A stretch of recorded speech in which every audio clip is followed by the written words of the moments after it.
Alors, ils vont sortir Rockstar Games un remaster de la GTA Trilogy. Par contre, le prix, il va être salé, visiblement. Après plusieurs mois de fuite, donc, Rockstar Games a finalement officialisé GTA The Trilogy avec un teaser. Donc ça sera GTA 3, GTA Vice City et GTA San Andreas, qui sortiront plus tard cette année sur PS4, Xbox One, Xbox Series XS, PS5, Switch et PC. Elle arrivera au premier semestre de 2022 sur iOS et Android. Donc le prix aurait déjà fuité.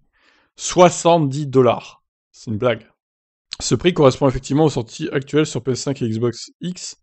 Néanmoins, il ne s'agit pas du tout d'un nouveau jeu, mais d'une collection masterisée de 3 anciens jeux. Oh, c'est du vol, hein. Franchement, là, peut-être qu'il y aura une légère amélioration des graphismes, mais c'est même pas dit en fait.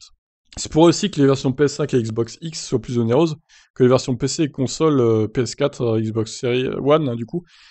Si cela est le cas, nos nombreux joueurs n'apprécieront probablement pas de devoir débourser pour pour jouer à la trilogie GTA sur les consoles next-gen. Bah, surtout que, globalement, les jeux en question, on les a déjà payés dans le passé, quoi, en fait. Dans les années 2010, quoi. 2008-2010. Ce qui est un pur scandale, au final, de devoir repayer pour des jeux remasterisés un petit peu, mais c'est pas non plus des révolutions de graphisme, quoi. L'écart de prix pourrait être cependant justifié par la 4K à 60 FPS. Ouais, bon. Quoi qu'il en soit, la page de précommande a été supprimée, donc le prix affiché était peut-être incorrect.